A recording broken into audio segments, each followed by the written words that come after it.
Hello there and welcome to New Beginnings, my everyday life in rural Cyprus. And as you can see from the title of today's live, we have a new theme. Yes, new theme for our Monday live, something I've come up with. Let's go over to the chat first of all and see who we have here today. And we have Steve and Tina Jewel. So let's do a hello to Steve and Tina Jewel, and do go out and check their channel, guys.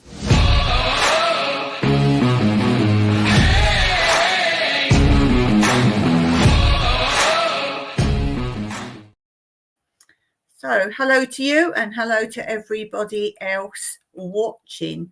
Shall we start today with the new theme? So as not to keep you in suspense, let's start off with it straight away. And here it is.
Okay, you can stop spinning now, hamster. We need to name the hamster. Poor thing. So I was trying to make a wheel to spin. I couldn't make it, but I did find a hamster. So I thought that would do nicely. So we need to name the hamster. But I see he's stopped on number 6. And on my countdown at the beginning of my lives on this channel, you will see the pictures of number 6 is the world and friendship. So today we're going to talk about something that connects us as one. And I thought today I will talk about Google Doodles. Now, some of you might know exactly what that is, and some of you have never heard of it. Or if you do know what they are, you might not know the term is called Google Doodles.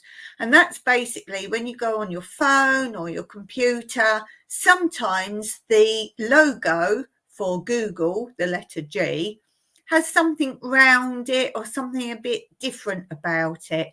They are called Google Doodles. So I've just brought up on my phone what it actually says about Google Doodle.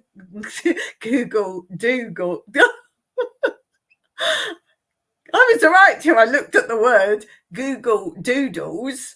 We know who Dougal is, don't we? He's the dog from Magic Roundabout, but that's another story. So Google Doodles. And it says here, a Google Doodle is a special temporary alteration of the logo on Google's homepages intended to commemorate holidays, events, achievements, and historical figures. The first Google Doodle honoured the 1998 edition of the long-running annual Burning Man event in Black Rock City, Nevada, and was designed by co-founders Larry Page and Sergey Brin to notify users of their absence in case the servers crashed. Early marketing employee Susan Wojcicki, I think her name is. Oh, I can tell you stories about her. I know her and what she's been up to. Anyway, another story. So she then spearheaded subsequent doodles, very typical of her to cash in on someone else's idea, including an alien landing on Google and additional custom logos for major holidays. Google Doodles were designed by an outside contractor cartoonist, Ian David Marsden, until 2000, when Page and Brin asked Public Relations Officer Dennis Huang to design a logo for Bastille Day. Since then, a team of employees called Doodlers, how would you like to say that's your job, have organised and published the Doodles. And if you look, there is one today. The first Google Doodle was on August the 30th, 1998, which celebrated Burning Man. And I can show you a picture of that. So you can see the man was in the middle of the whole word Google, but now they just use the letter G and put something around that. Oh, my phone's spun around now. There we go. Initially, doodles were neither animated nor hyperlinked. They were simply images with tooltips describing the subject or expressing a holiday greeting. Doodles increased in both frequency and complexity by the beginning of the 2010s. On October the 31st, 2000, the first animated doodle celebrated Halloween. The first interactive doodle appeared later, celebrating Pac-Man, and hyperlinks also began to be added to doodles, usually linking to search results page for the subject of the doodle. By 2014, Google had published over 2,000 regional and international doodles throughout its homepages, often featuring guest artists, musicians and personalities.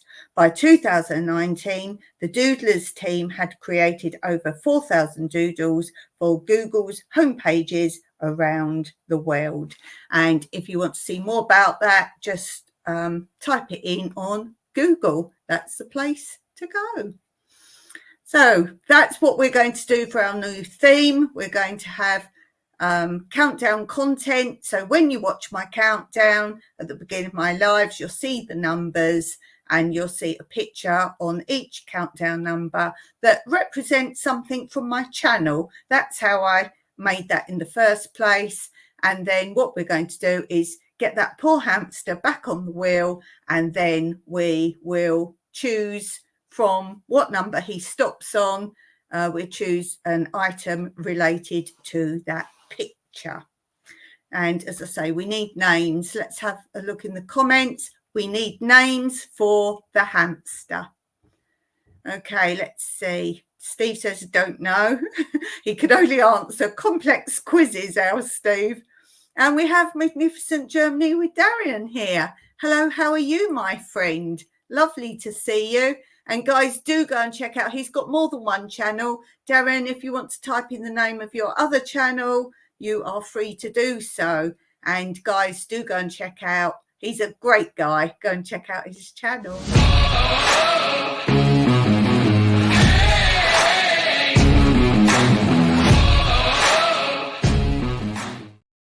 And Darren says, I'm so happy to catch you live. I can only say to that, spaghetti ice. Spaghetti ice. Steve and Tina Jules say, I've never taken the time to look at the Google logo. It's not there every day. There is one today. It's World Day. What do they call it? World Day? World Day? World Day, I think it is. But if you go on your phone and you'll see around the G is a different picture. There's doodle competitions and many other things, many other things to do there. Okay, I think we need to go and visit Quote Corner for today. Today must be, let me think, Monday. So let's check out Monday Quote Corner.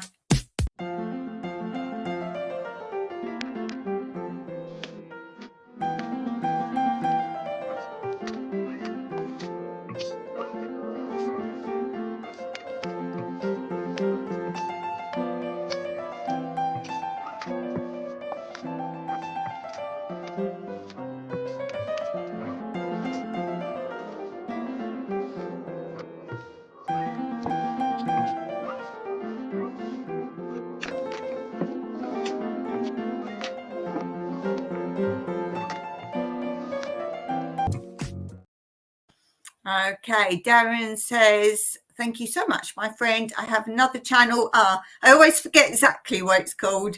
A Moment in the Word. That's one I've catch you on. Sometimes when you're live, I do catch you in there. And the other one is the one I actually remembered the name of, Whatever Floats My Boat with a Twist. So all those, there's often lives going on. And as I say, he's a lovely guy. And there is lovely Steve doing a nice link for Darian there. Thank you so much for doing that, Steve, from both of us. And there we go.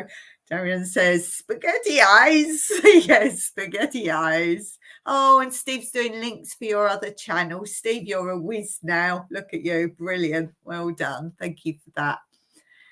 Okay, so let's move on to this.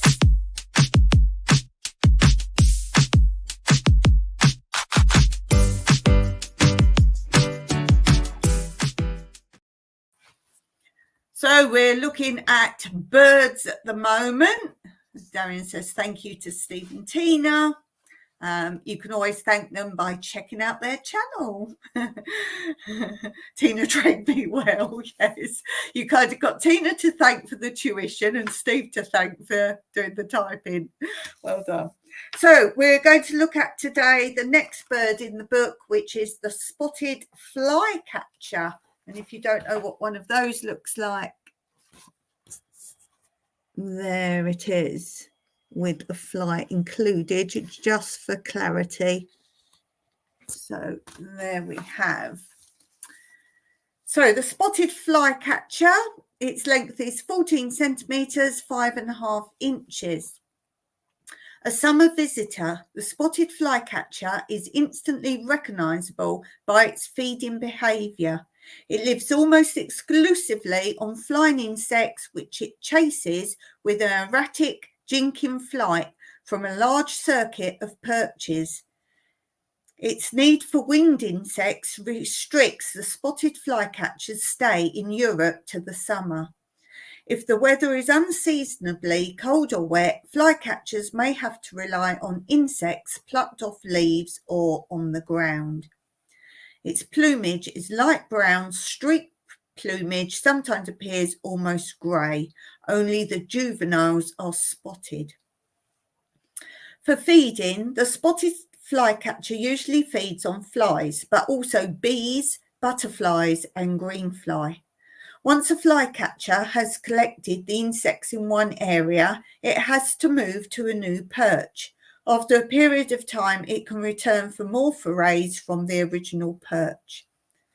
Aerial pursuit. A flycatcher flits out to snap up an insect before returning back to the perch. Voice. Although unusually unnoticed, the quiet song is a collection of squeaky notes. The call of a spotted flycatcher is a thin see. You like that? Nesting. Nesting starts after other insect eaters such as warblers and tits. The young are fledged at the height of the summer when hot days make for active insect life. The nest of moss, grass and twigs bound by cobwebs and lined with hair and feathers is built mainly by the female, usually against a tree trunk or wall. An old nest may be used as a base. Nest box. The flycatcher will use a bird's shelf with a closed perch.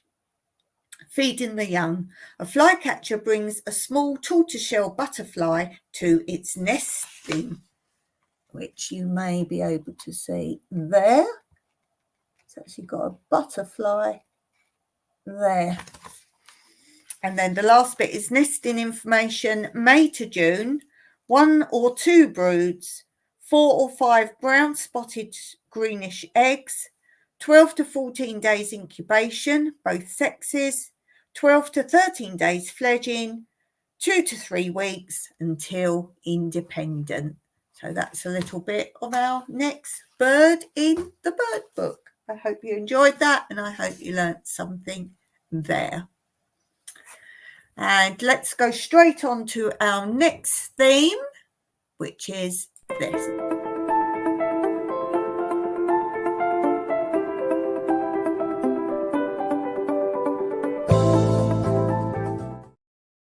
And today I want to share with you jams, making jams or jellies, as some of you call them.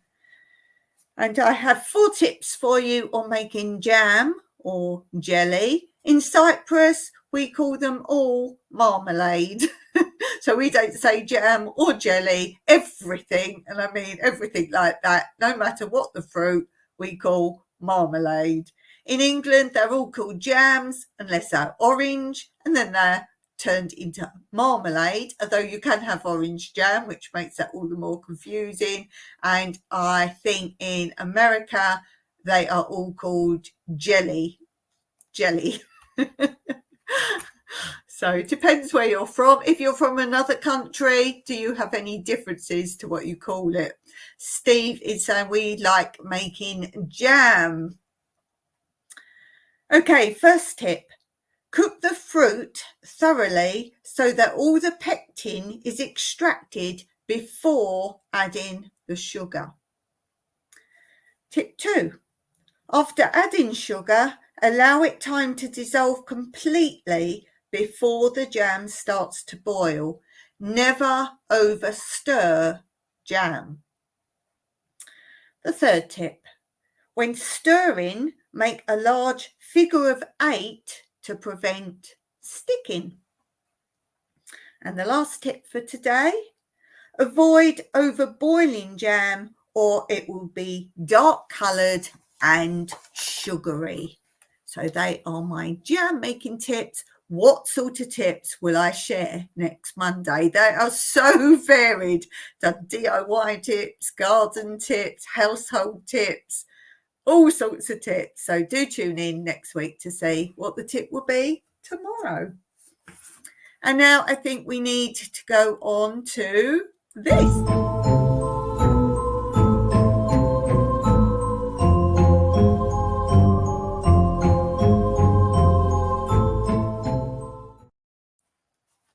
Okay, so the I say joke of today, these are still from my book of after dinner speeches. So some are funny little quotes or sayings as well included.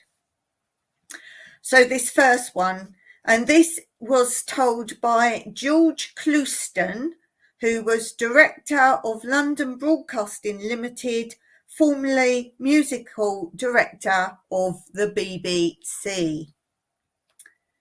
All of his life, a dignified English barrister widow with a considerable income, had dreamed of playing Sandringham, a golf course for those of you who don't know, and one day made up his mind to chance it, although he was well aware that it was very exclusive. When he asked the secretary at the desk if he might play the course, the secretary member inquired, "A member?" "No, sir." "Guest of a member?" "No, sir." "Sorry," said the secretary. As he turned to leave, the lawyer spotted a slightly familiar figure seated in the lounge reading the Times newspaper. It was Lord Wellesby Partham. He approached, bowing low, and said, "I beg your pardon, your lordship.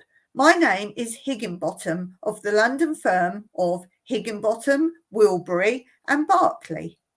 I should like to ask you a favour, sir, whether I might play this delightful course of yours as a guest."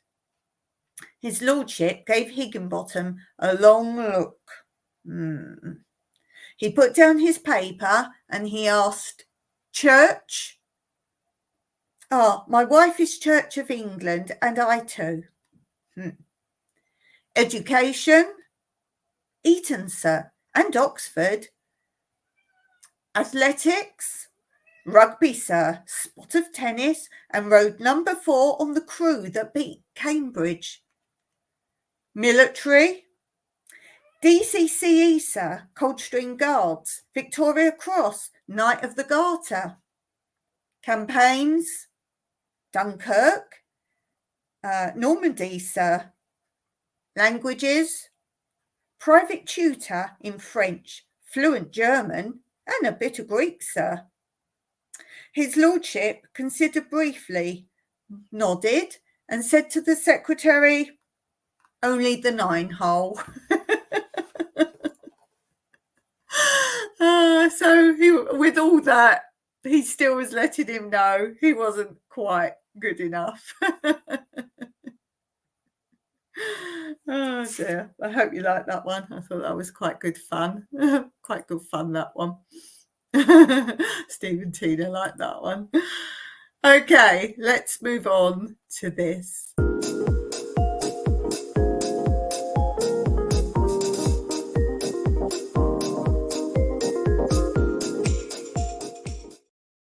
Okay, so this is where I look at my other channel, Tranquility Through Life's Natural Beauty. Do check it out if you don't know that channel. Let's just throw it up here, there. So it's running on the ticker tape, Tranquility Through Life's Natural Beauty. And as I always say, if you go on that channel, it's such a mixed bag, something for everyone. So do look at the playlist first so you can see what's on there that you might enjoy. But let's talk about what I've recently posted on there that you might like.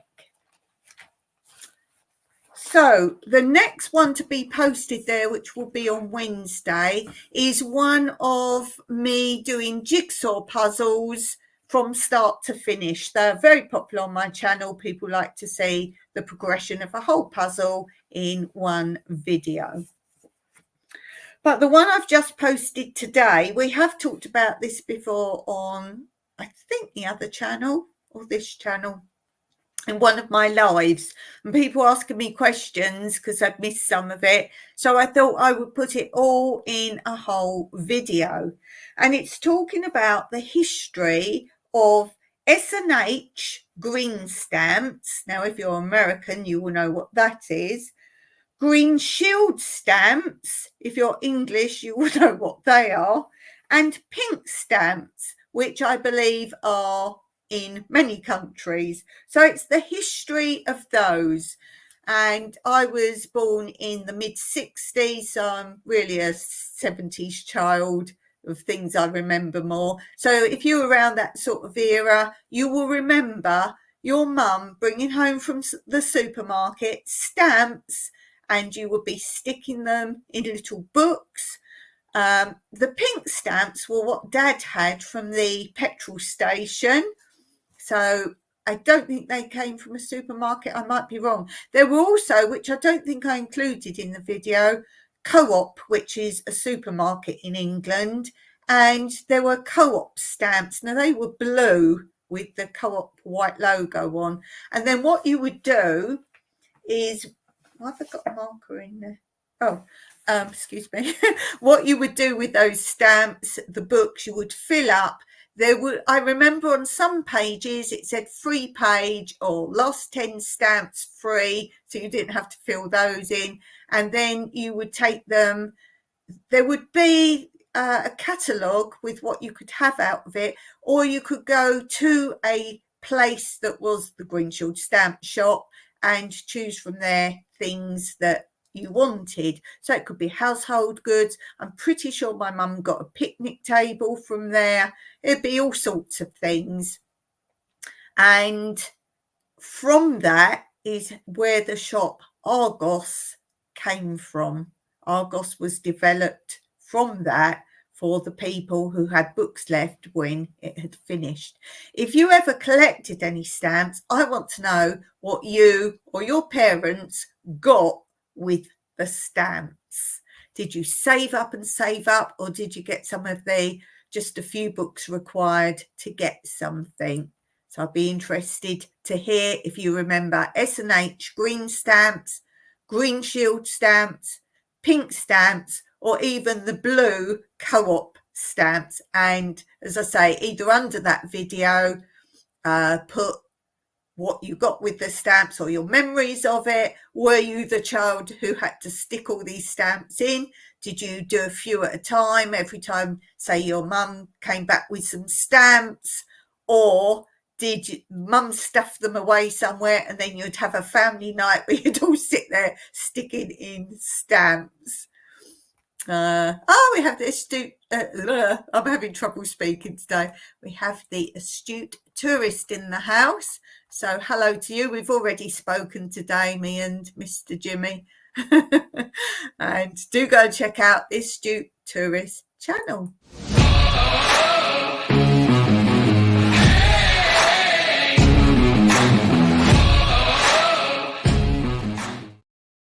So let's see if anyone in the chat remembers. Steve and Tina Jules. Steve remembers Green Shield stamps. Astute Tourist is saying happy Monday to everyone. And the Astute Tourist is saying we had S&H green stamps. I'm just saying on my other channel, which I'm running on the ticker tape below, I've just put up a video all about the history of them. So if you're interested in that, do go and take a look. Saying thank you. No, thank you, Mr. Jimmy. Stephen Tina said, don't know if they ever collected anything from the Argos. No, Argos kind of came in to be the last place where you could actually go. It fall from that, but I tell you all that history in the video. As I say, I don't remember getting things. My mum did. Did she sell Tupperware for a bit? I don't know if she actually sold Tupperware for a bit or it was a friend of hers sold it, but I seem to remember she had a zip up, like a picnic basket, but it was more like a suitcase, but plasticky, and it zipped round the top, and so a flask could stand up in it. I don't know if she got that from Tupperware as a gift or whether she got that from the stamps. I don't remember anything else. I'll have to ask her. I have to ask her what she got from that. And she also at one point started, she never worked, but now and then she had a little odd job, and she did putting letters, I don't know where from, but they used to come deliver letters and envelopes, and she had to, I don't know if she had to address them, but I remember I had to fold up the letters in a very specific way. That's how I know how to send official letters. I learned when I was about 5 how you fold a letter to put it in an envelope. So as you pull it out, you see the first bit of the letter facing you. Did you know that? That's the official way, and how you fold the letter. And because there was so many to do, I don't know if Dad bought it home from work or if she bought one of these. It's like a long metal tray with water in and like a roller, a black roller, like what you put your toilet roll on, but longer. And you put water in the bottom. I think it was in a sponge, and then you just have to do this with the envelope. You just rub it over once and it's wet and you seal it. And that was my job. I was working when I was about 5-year-old. I think that she gave us some money for a holiday or something like that, because we didn't get pocket money. Let's see. The astute tourist says, I seem to remember Mum getting some pots and pans or something for the kitchen using the stamps she collected. Cool. You remember something. That's cool. And the astute tourist is saying, make sure you hit that like button. I can't see it on StreamYard, so I never know if anyone's hit it or not. Yeah, there's no place to see that on StreamYard. Steve and Tina Jules say, I collect points now for our shopping. Ooh, and at McDonald's. Cool. The astute tourist says, watch Dawn's newest video. Let me tell you what that is. I've been editing today. I did catch very briefly a few channels today. Just about caught the end of Shirley's, and then I went and watched a couple of videos today. But it's my big editing day, so I try and get, and I got 4 videos edited today. So then I get confused what I posted, because I post today as well. So I get confused what I posted and what I've edited. So I look. My latest video that I posted today on this channel is garden growing update and hugelkultur plus much planted. So another garden update. And the one prior to that was my new fruit trees. How are they progressing? I've got some very strange fruit trees, something a little bit different. One of them very different, very different. And then on Wednesday, I will be posting, oh, bad news. Yes, Wednesday. An off-grid, no, I can't speak today. I'm going to have to finish sooner rather than later. An off-grid living project, frugal fixing of our leaking water irrigation tank. I have no water to water my plants. No. You're seeing videos coming up, so you'll know you're a little bit behind of my growing and gardening videos. You will catch up once this madness of sowing and planting is over, but you're a little bit behind, and you will hear I start mentioning about if you see a great big puddle in one of my pots, it's because I've got no water and I have to go and get buckets of water and throw them in rather than using a hose or a watering can. So yes, bad news on that. Watch the video on Wednesday and all will be revealed. Didn't help, we just had a cat vet bill as well. The cat is fine now, but that was an expense we could have done without for sure. Where are we? Let's go back.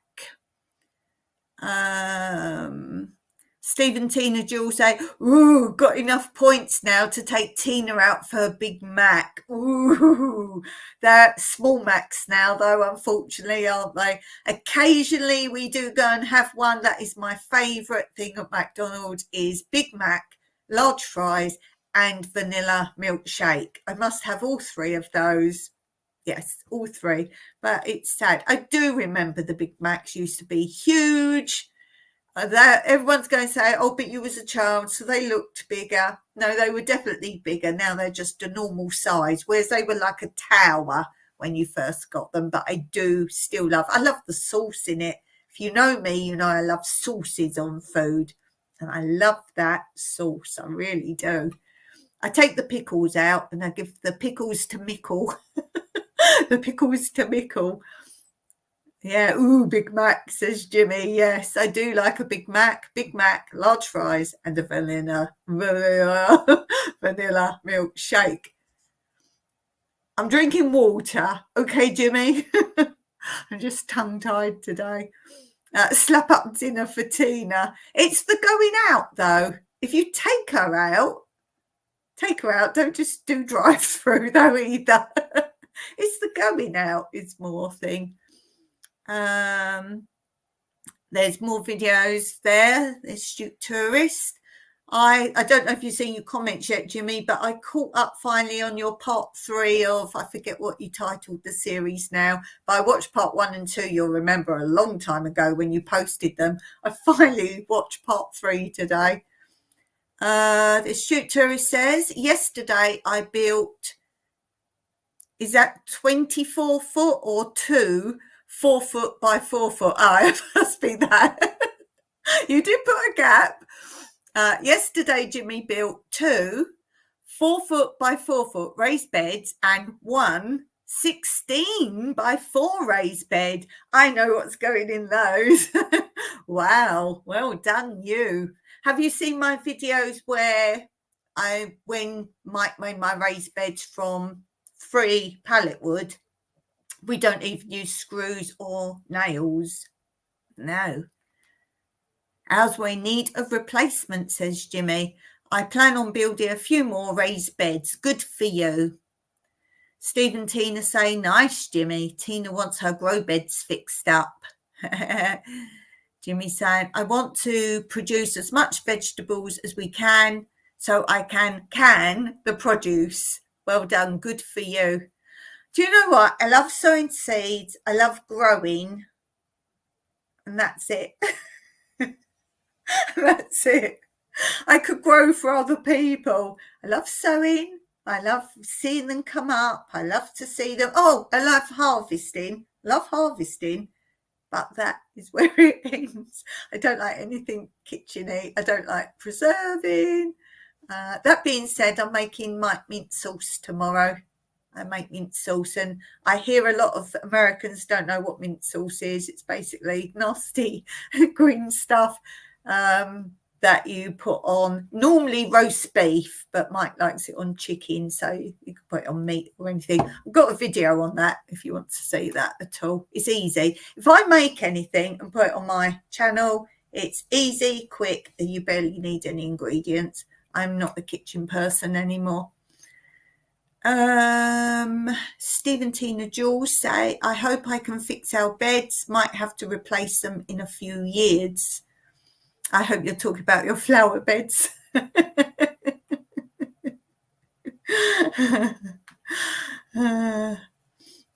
Jimmy says ours were like 10 years old. Thank you, Dawn says Jimmy. Ours are older, says Stephen Tina. 2, yes, I got that. I worked that out in the end. Astute Terry says, I will be planting some of the seeds you sent me. Excellent. Stephen Tina Jules say, we have had a package from Cyprus. Arrived yesterday. Yay! Thanks, Dawn. Oh, yeah, mint on lamb. What did I say? I didn't say lamb, did I? Did I say roast beef? Did I say roast beef? I think I said roast beef now. I know it's lamb. The brain is defunct today. Defunct brain. Yes. Oh, everyone's getting seeds. Everyone's getting seeds. Beef and chicken. Yeah, why not? Beef and chicken. He puts it on chicken. He puts it on his Sunday dinner. Yeah, I don't like it. It's easy to make. Very easy. So I will be picking mint. I've got some spearmint. I guess that would be all right to mix in with the normal mint, wouldn't it, for it? Might just give it a different taste. I've got like plain mint, normal mint, but I've also got some spearmint. That should be all right, shouldn't it? Ask Tina. Ask Tina. I think it'd be all right to add to it. Don't know now. Don't know now. I've got so much basil at the moment. So much basil. Basil coming up my ears. Can you see? Basil coming up my ears. So much basil. It's ridiculous. Ridiculous, the amount of basil. Okie dokie. Let's move on and scrolling. Let's do, if I can find it, let's do, where is it? Ah, there. Let's do this.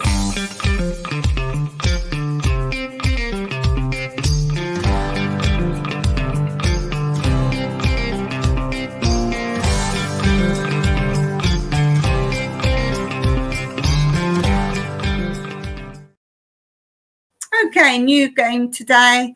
Let's play Would You Rather. Would you rather? Would you rather? Or Let's play Would You Rather. Stephen Tina says spring is starting to arrive. We will be planting soon. Summer's here. Summer's here. You can laugh at me when I'm hot. Summer's here. Okay, would you rather? And these are obviously very serious questions. The first one is, would you rather have all the teddy bears in the world turn into real bears, or would you rather have all computer mice turn into real mice? So let's get you clever people out there saying what you would rather. Jimmy saying, we have begun planting now. Beans, don't talk to me about beans. Beans, peppers, tomatoes, etc. Excellent. Steve and Tina still have the heating on. Brr. Brr. Brr. Yes, my beans. I've just done a video on Mr. Bean. I should have left him indoors like I wanted to. Yes, I did get beans off of him, not like I wanted to. Yes, he was growing so big indoors. I'm sure you've seen it. And I wanted to let him grow up. And then you've seen he grows in the sun lounge. And then we got an old curtain rail, and we've never used it, but it's still up there. And I went to grow him all the way along, and then I could climb up and harvest beans off of him. But Mike didn't want that. So I put him outside. Next year, we're having beans indoors. Yes, that's what we're having. They don't like the heat. They don't like the heat. Jimmy's answering. Would you rather have all teddy bears turn into real bears or have all computer mice turn into real mice? Jimmy's saying bears. Bears. Steve and Tina say, we have bears, so more bears are better than mice. Now, this is interesting that you are from bear territory and you are both thinking bears. More bears, not an issue. But then I agree with that thought that more mice are a problem. And mice, they breed really quick, don't they? Can't they have huge litters many times? So yes, they could be a burden. But bears, we don't have bears here. Do I suddenly want bears here? My cats can't get the bears. My cats can't get the bears, but I'm going to have to go with you guys that have bears, and you say that would be better than more mice. So based on that, and based on the fact of the breeding problem with mice, okay, let's go with bears. We've sorted that one out for the intelligence test. Okay, let's do another one. Would you rather eat anything a 5-year-old gives you or get a haircut from a 5-year-old?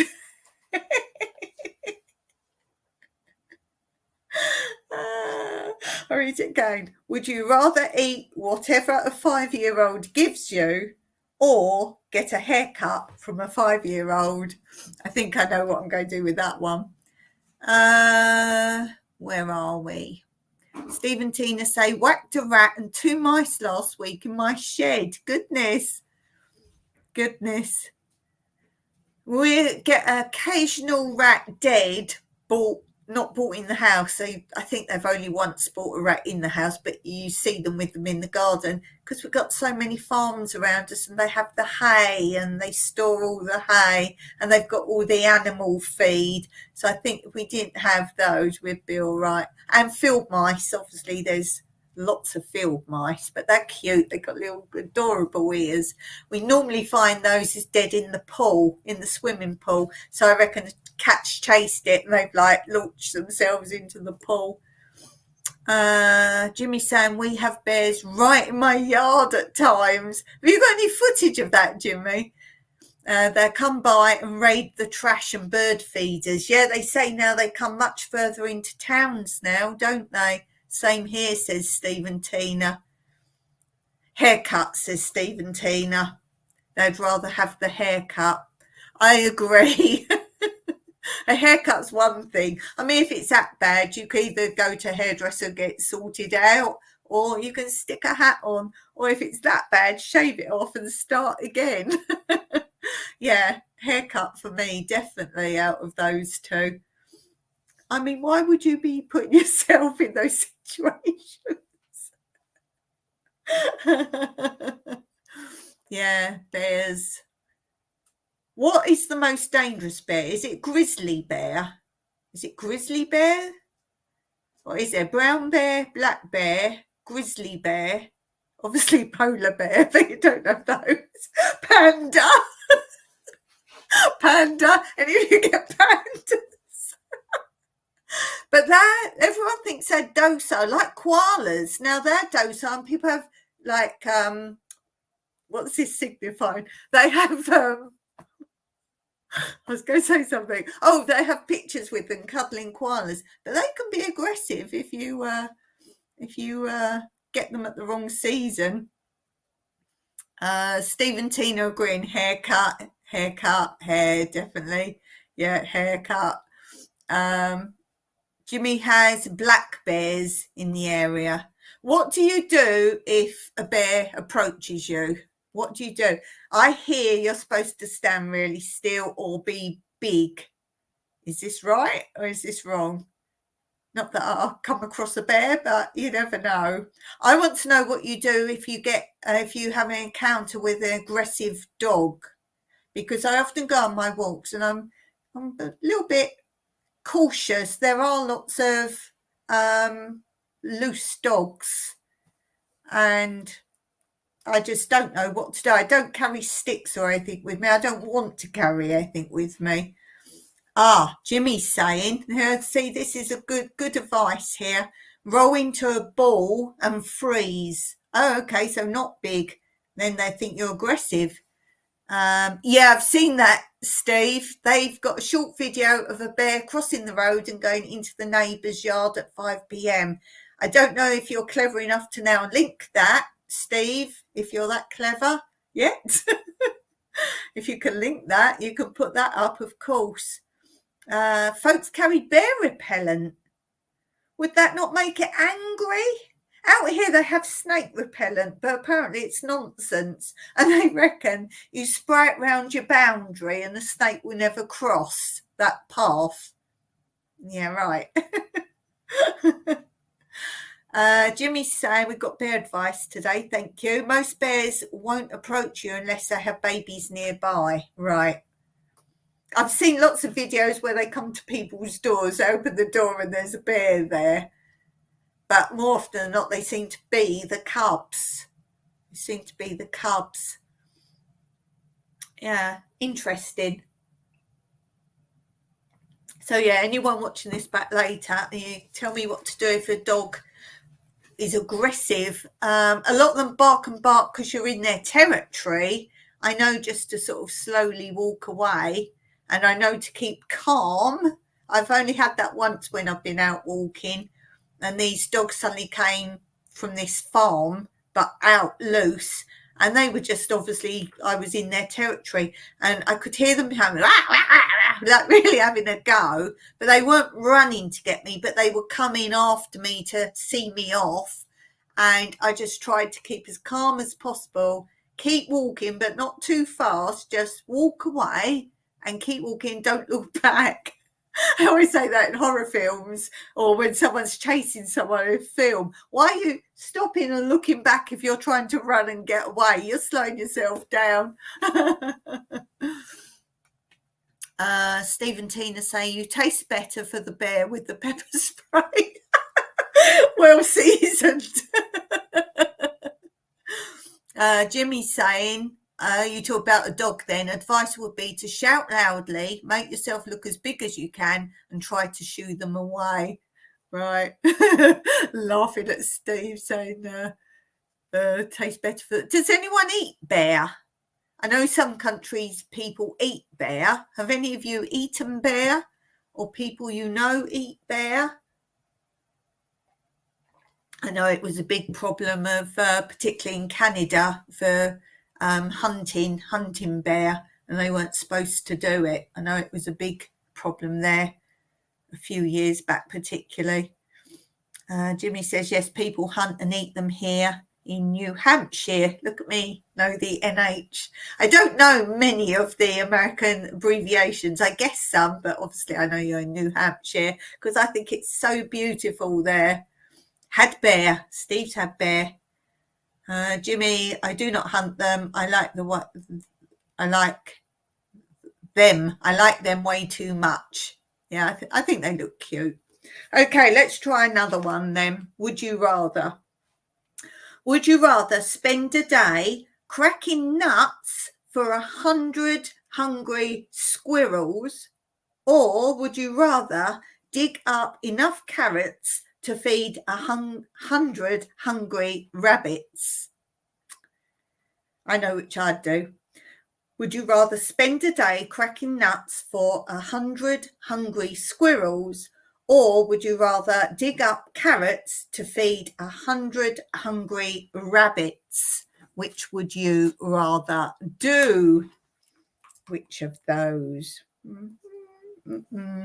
Only sensible questions here on New Beginnings channel. Let's read the chat. Jimmy hunts deer and some birds. I didn't know that. He hunts deer and some birds. Got that. Lots of bear hunting here. I hear 50,000 a year. Wow. Yeah, well, indeed. Wow. I know it was a big thing. I think it was Ben Fogle did a big campaign on it or filming of it. I think it was Ben Fogle. If you don't know who Ben Fogle is, I'm sure Steve knows Ben Fogle. If you don't know, look up Ben Fogle. Some very interesting footage from Ben Fogle. He's a TV celebrity. He has got lots of TV series I'm sure you'll be interested in, where he goes to people who live remotely or off-grid or a really weird lifestyle. Just look up Ben Fogle on YouTube and you'll come up with all his different series he's done. He's climbed mountains, he's sailed around the world. He's a very interesting man and very genuine. I like him. Steve and Tina say nuts and Jimmy says carrots. I'm with Jimmy on that one. I could be cracking loads of nuts. Good grief. So the question was, would you rather spend a day cracking nuts for 100 hungry squirrels or dig up carrots to feed 100 hungry rabbits? That is probably because Steve doesn't want to do digging and Jimmy doesn't want to be cracking nuts like me. Steve and Tina say, no shortage of black bears. Did we say which was the most dangerous bear? Is it grizzly? Is it the grizzly bear? Too many squirrels where you live. I hope that's not squirrels, as in Shirley. But she's Canada, isn't she? Yeah, she's Canada. Squirrels are small. How much can a squirrel eat? Oh, good comeback. Good comeback there. That's true. And they'd be so busy going, that'd be ages eating one nut, I suppose, as well. Whereas a rabbit going, yes, good comeback there. Jimmy saying grizzly bears can be very aggressive. Yes. Okay, let's do another one. What's the time? Yes, let's do another one. Would you rather be 10 times stronger or 10 times faster? Ooh, that's a good one, Dawn. Polar bears most dangerous, yes. But as I say, I don't think you have those. I don't know though, Steve, with your snow. Who knows what might turn up? So would you rather be 10 times stronger or 10 times faster? Is that faster at everything rather than like faster running? Let's bear that in mind. If it's faster as in doing anything, then that. I'm going to say that. If you're 10 times faster, or if it just means faster, like move, like running, I'm going to say faster. Because stronger is all very well, but I've got a mic, so. Yeah, I don't think I'd need strength more than speed if it means doing anything faster. Jimmy's being very wise. He says stronger because slow and steady wins the race. And there's me saying the complete opposite. I will go dashing around getting everything done. Steve and Tina say no, grizzly or polar bears on Vancouver. Oh, no grizzlies. I know you haven't got polars. I'm joking. Oh, you haven't got grizzlies. I didn't know that. Steve's saying faster. Is that because of what I've said? You will be Mind you, can you imagine being faster on your manual bike? You'd get all sorts of places. We're sort of 50-50 on that one, aren't we then? 50-50. Are you saying Jimmy's stronger because you're getting older and you're not as strong now? Stronger. Are you not at work, Jimmy? It's Monday. Are you not at work? Steve and Tina, unless they swim over now and again from mainland. Oh, right. Yeah, because they can swim. They swim really well. Okay, let's do one more.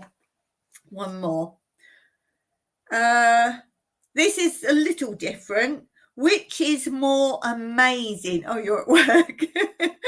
Which is more amazing? A pig that can knit. Oh, that's pretty amazing.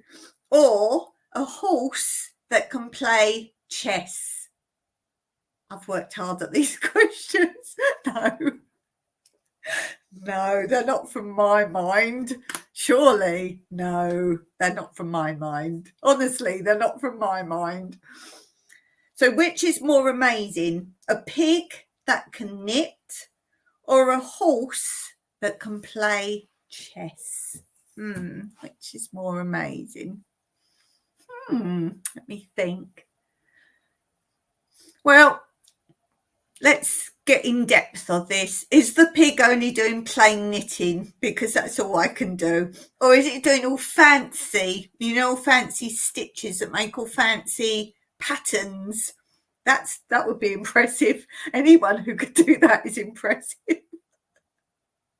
And this horse that plays chess, is he just playing a basic game or is he like master level? Am I too in depth at this? Don't you think either would just be quite amazing? Jimmy saying a horse playing chess would be more. A horse playing chess, and Steve says a horse would be more fun. Jimmy's saying I would barbecue the pig. Would you take the jumper off him first and play chess with the horse? I like that. Yes, I like that as well. I'm going to say that is the best answer of today's live. Definitely. That is the best answer. And that means, Jimmy, you are getting my special clap for today's live.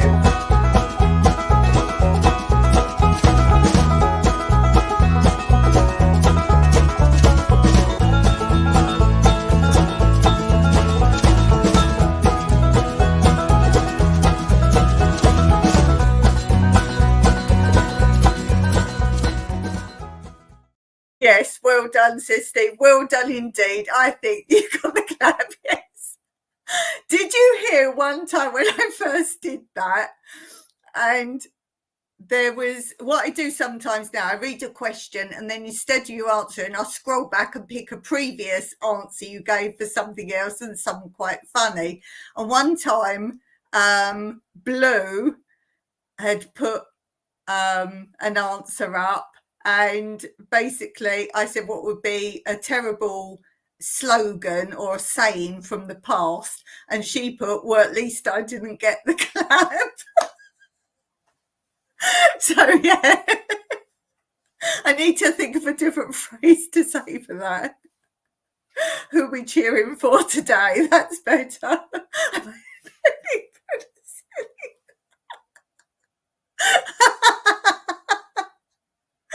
Oh dear, only fun on this. As long as I don't take this live down.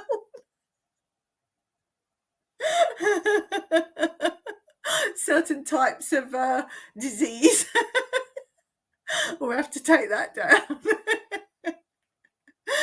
And quarantine. Well, just from wifey, just from his wifey. Yeah, just from the wifey. Jimmy's got to go and tell his wifey now what he got today. And then she'll say, where did you get that from? And he'll say, Dawn. because she knows who I am. And that's why I sing gifts. I sing gifts, consolation. Oh dear. No, all fun here. So if you want more madness, do come back on Wednesday. Oh dear. Okay, we're finished there because it can't get any better. Can't get any better today. We've hit our peak. So like all good shows, TV shows, when you hit that ultimate peak, that's why you drop a lot of TV shows, why they drop them. They don't want to go downhill. So we will end on that. We will end on that high. Like I was saying to poor Sharon the other day when I was baiting her, I can laugh with some of you guys. It's, you know, you all take jokes and we all have a good time. And I expect to be ribbed when I come on your live next. I expect a total rib there. I think I'll come on your channel, Jimmy, and put up loads of embarrassed emojis. That's all. You'll know what I'm talking about. Oh dear. Okay, yeah, I'm going to finish now. Thank you so much for being here. Thank you for the laughs. I was like, oh, got my live to do today, and I was like, oh yeah, let's go and do the live. And now I'm like, yeah. So very good. Thank you so much for being here. Yeah, definitely one of my best lives. Thanks for being here. You should get to work. Yes, do go to work. And I will see you all next time, hopefully on Wednesday. Bye for now. Thanks for the laughs.